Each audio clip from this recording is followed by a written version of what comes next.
Հայ-թուրքական սահմանի բացում, Գյումրի-Կարս երկաթգծի գործարկում, Անի կամրջի նորոգում։ Թուրքիայի արտաքին գերատեսչությունը հերթական խայծն է նետել մեդիադաշտ ու սոցիալական ցանցեր միջազգային թուրքական հայաստանյան լրատվամիջոցներով տեղեկություն է տարածել։ Այս անգամ շահագրգռող գլխագրերով Անկարան եւ Երևանը ավարտել են երկու երկրների միջև ուղիղ առևտրի մեկնարկի նախապատրաստական աշխատանքները։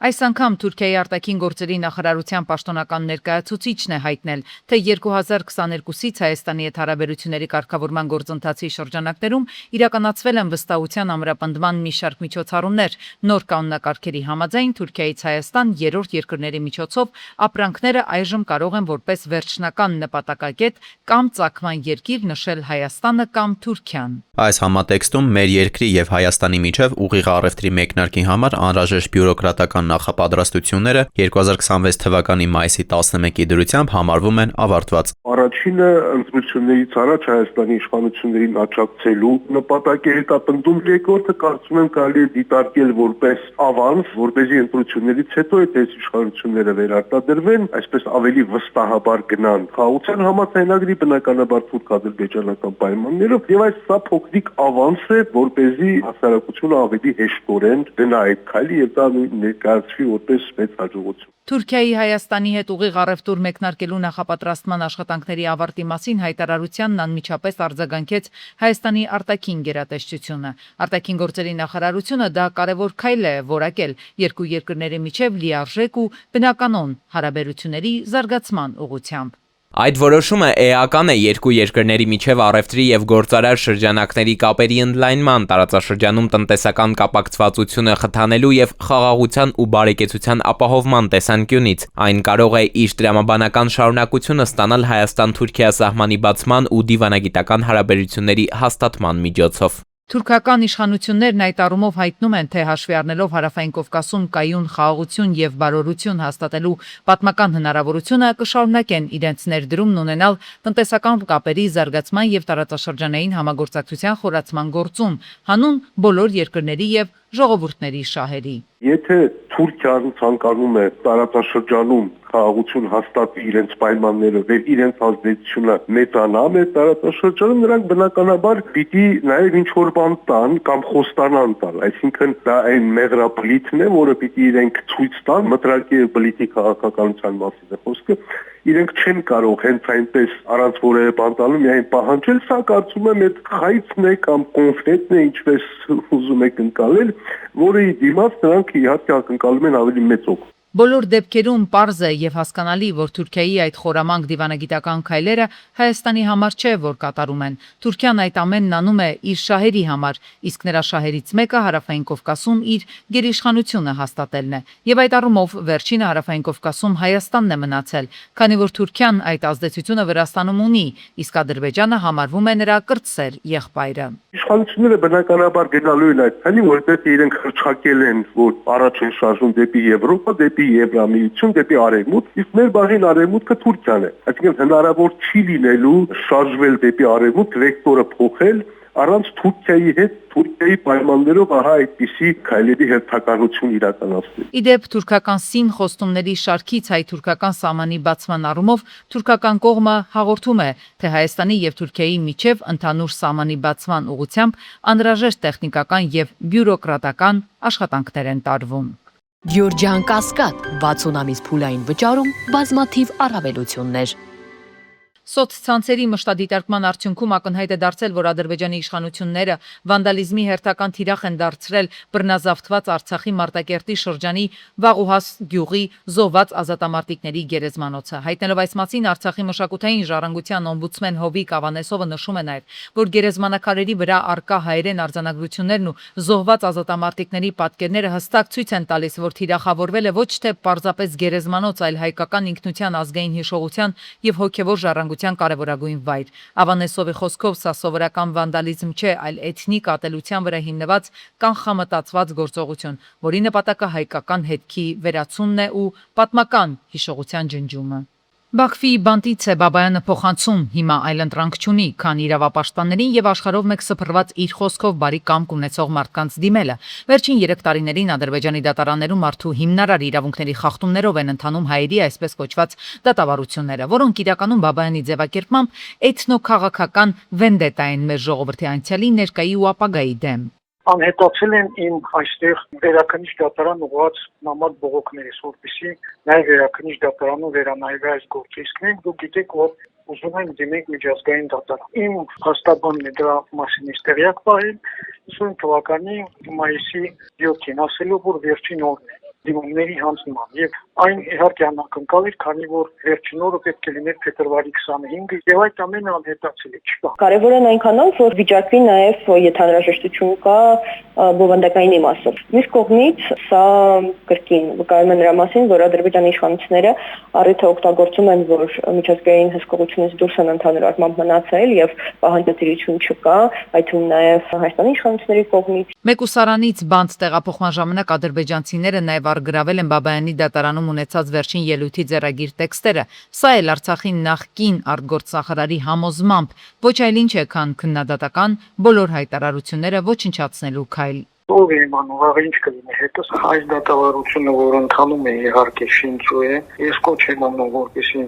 մեր հայրենանվեր հայությունը միավորվի եւ պաշտպանենք մեր իրավունքները, որովհետեւ մենք դիմելու ենք միջազգային դատարան։ Իրենց բոլոր փաստարկները շինծու են, փուչիկ են, շատ թույլ են։ Օրինակ Բաբայանի ոսկյա խաչով վզնոցն ու արծաթե թզվեը, որ ձեռքի աշխատանք են, նույնիսկ նրա դեմ դրված մեղադրականում են տեղ գտել։ Ադրբեջանցիներն այդ թղթում գրել են, թե խոզարկման ժամանակ հայտնաբերել են 2 մետաղականիր՝ սպիտակ ու դեղին գույնի։ Շատ հետաքրքիր է այսպես կոչված վկանների բարձաբանելները։ Մի վկա, որ ինձ առաջինը ճանաչեց ճակետներում, դա այն էր, որ Բայց ասեց, որ դու Վիտալի Բալասանյանն ես, քեզ լավ հիշում եմ, ծեծում էր ինձ, խոշտանգում էր։ Մյուսը, որ ինձ ճանաչեց, դա ասում էր, որ իրեն մատնանշելով մեզ կախել էինք գլուխը դեպի ներքև, 7 օր պահել ենք այդ իրավիճակում, ծեծում էին։ Ես հարցնում եմ, ասում եմ, նույնիսկ չղջիկները, որոնք միլիոնավոր տարիներ էվոլյուցիային անցել, չեն կարող ամբողջ օրը 7 օր իրար հետևից կախված մնալ։ Ո՞նց ես դու կախված մնացել։ Բաքվում հալածվող հայերի պայքարը արդարության ու մարդու իրավունքների համար է, հայտարարում է Բաբայանն ու ադրբեջանական բանտից բոլորիս կոչ անում պինդ մնալ։ Պինդերեք։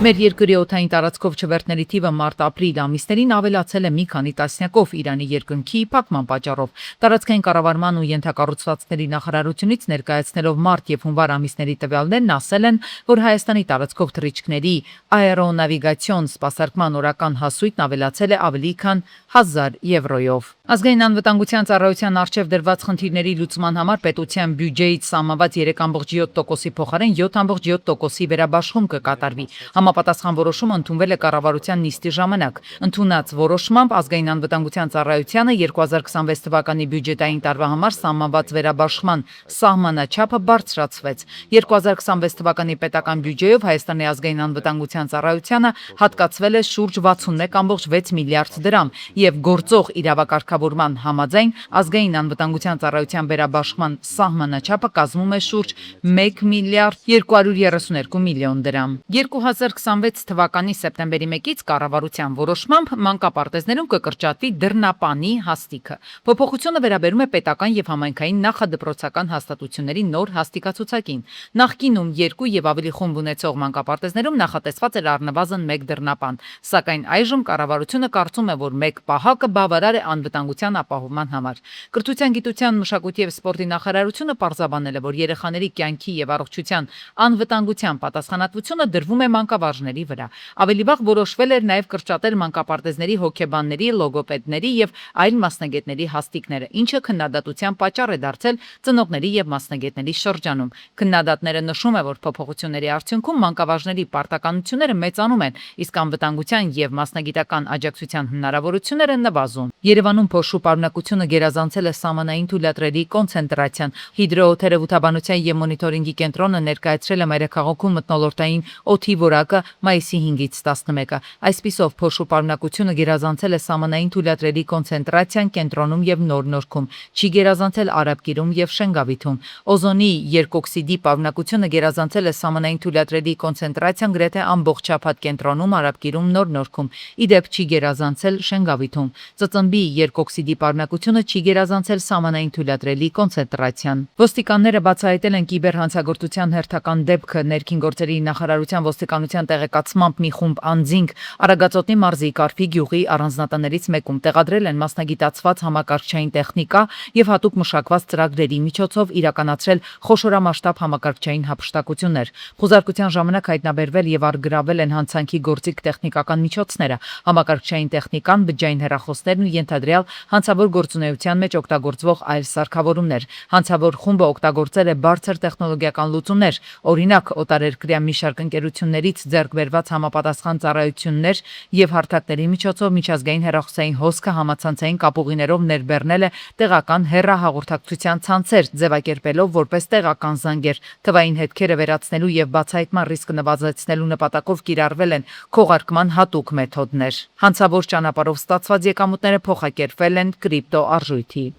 Պայմանական վաղաժամկետ ազատման համակարգը տարիներ շարունակ քրեակատարողական ոլորտում եղել է ամենաթեժ թեմաներից մեկը։ Քրեակատարողական համակարգում համարում են, որ այն այլևս ամբողջությամբ չի համապատասխանում ներկայիս իրողություններին։ Առաջարկվում է փոփոխություն, ըստ որի դատապարտյալի կողմից հանցանքի արդյունքում հասցված վնասի հատուցումը չի դիտարկվի որպես նոր հանցանքի հավանականության չափորոշիչ, այլ որպես պատշաճ վարքագիծ։ Քրեակատարողական հիմնարկում գտնվելու ընթացքում դատապարտյալները սահմանափակված լինելով